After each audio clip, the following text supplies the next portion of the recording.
Hello guys. तो कैसे हो आप लोग। आज आपका एग्ज़ाम था आरआरबी एनटीपीसी सीबीटी 2। तो कैसा हुआ आप सभी का एग्ज़ाम।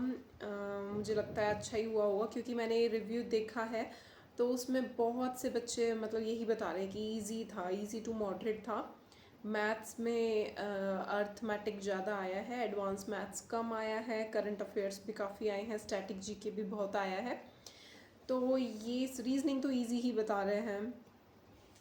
तो जिसकी प्रिपरेशन अच्छी होगी उसके लिए इजी ही होगा, और जिसकी प्रिपरेशन अच्छी नहीं है तो उसके लिए तो हर चीज़ टफ ही होगी।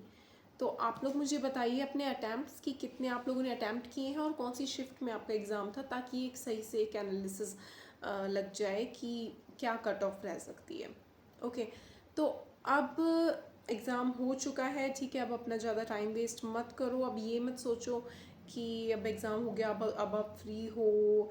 नो, क्योंकि कुछ भी नहीं पता है एग्ज़ाम के बारे में। अब कुछ नहीं कह सकते हम किसी भी चीज़ के बारे में, रिजल्ट के बारे में या कुछ भी।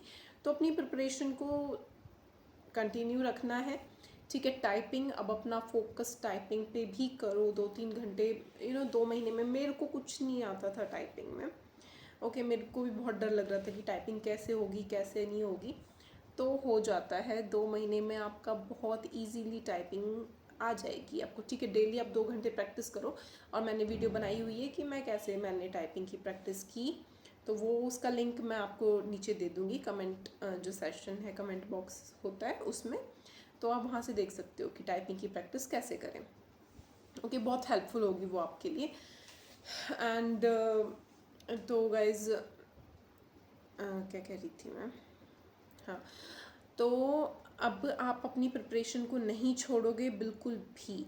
अपनी प्रिपरेशन स्टार्ट रखो, क्योंकि अभी जो आपका अंडर ग्रेजुएट है उसका रिज़ल्ट नहीं आया है, तो उसका भी CBT 2 होगा आपका, ठीक है। तो उसके लिए प्रिपरेशन रखनी है आपको। देन ग्रुप डी आ रहा है, उसके लिए रखनी है। फिर 2026 NTPC के लिए भी आपको रखनी है। आई होप, मतलब जो भी मेरी वीडियो देख रहे हैं, मैं भगवान से यही प्रे करूँगी कि उन सब का सिलेक्शन इसी में हो जाए, इसी एग्ज़ाम में हो जाए। लेकिन फिर भी बाय चांस अगर कुछ प्रॉब्लम हो जाती है तो इस वजह से मैं आपसे कह रही हूँ कि आप अभी अपनी तैयारी को बिल्कुल मत छोड़िए। इतना ओवर कॉन्फिडेंस मत लेके आइए आप अपने अंदर।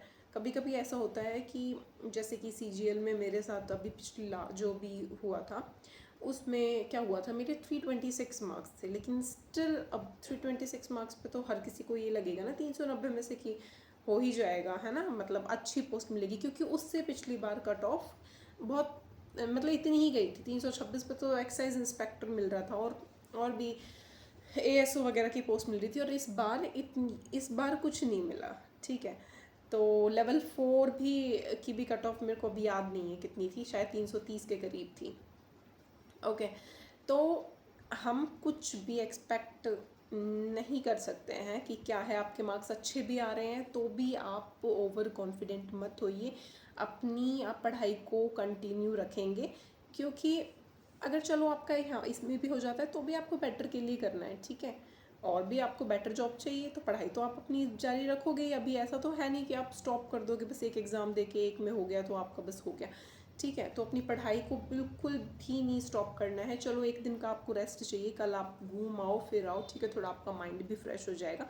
एक दिन के लिए मैं भी करती थी, जैसे एग्ज़ाम से फ्री होती थी तो मैं ज़रूर एक दिन के लिए घूमने के लिए जाती थी। मतलब कहीं भी आप जा सकते हो, खाना खाने बाहर अपने दोस्तों के साथ या कहीं भी अपने पेरेंट्स के साथ। ओके, तो थोड़ा उससे माइंड रिलैक्स हो जाएगा। एक दिन का आपको गैप भी मिल जाएगा, और एक दिन का गैप के बाद फिर आप एक भी दिन अपना वेस्ट मत करो और फिर से स्टार्ट हो जाओ, ठीक है। टाइपिंग करो साथ में, क्योंकि टाइपिंग ऐसा तो है नहीं आप पूरे दिन टाइपिंग करते रहोगे। ओके, तो टाइपिंग के लिए आप 2-3 घंटे निकाल लो। जैसे कि 1 घंटा सुबह कर लिया, क्योंकि कंटिन्यू 2-3 घंटे नहीं हो पाता है, हाथ भी दुख जाएंगे आपके। लेकिन प्रैक्टिस करनी है। 1 घंटा 1-1.5 घंटा सुबह कर लिया, 1-1.5 घंटा शाम को कर लिया, बीच में दोपहर में अपनी पढ़ाई कर ली। ओके, तो अपनी पढ़ाई को कंटिन्यू रखना, वरना फिर पता है एक बार ऐसा होता है, अगर आप एक बार छोड़ दोगे ना पढ़ाई को तो फिर वो छूट ही जाती है ना। फिर मन नहीं करता पढ़ने का। अब आप कंटिन्यूस उस चीज़ को कर रहे हो तो आपका आपका जो मन है ना वो उसी चीज़ में लगा हुआ है, तो आपका मन करेगा पढ़ने का। तो जब तक कि आपका फाइनल सिलेक्शन नहीं हो जाएगा, जिस दिन तक, उस दिन तक आपको पढ़ाई करनी है, क्योंकि हमें कुछ भी नहीं पता है आगे के बारे में, रिज़ल्ट के बारे में। 0.001 से भी मैं फेल हुई हूँ फाइनल लिस्ट में। 0.001 कितना होता है गाइस? तो बहुत ज़्यादा दुख होता है जब हमें बहुत ज़्यादा उम्मीद होती है और फाइनल में वो भी फेल होते हैं, जब हम 0.001 से, कुछ होता ही नहीं है 0.001, मतलब ज़ीरो से भी यार क्या बताऊँ, तो बहुत दुख होता है। तो इसीलिए अपनी पढ़ाई को कंटिन्यू रखना है, ओवर कॉन्फिडेंट नहीं होना है। और अपने मार्क्स आप मुझे बताइए, उससे मैं आपको थोड़ा सा बताऊंगी कि आपका हो सकता है, नहीं हो सकता है।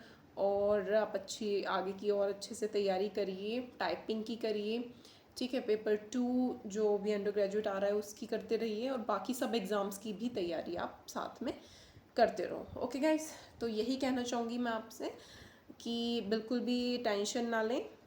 ओके, अपनी तैयारी जारी रखें, और ऑल द बेस्ट सभी को। रिज़ल्ट भी आ ही जाएगा जल्दी ही, 1-1.5 महीने के अंदर। तो देखते हैं किस किस का होता है, किसका नहीं होता। Okay guys, okay bye, see you guys.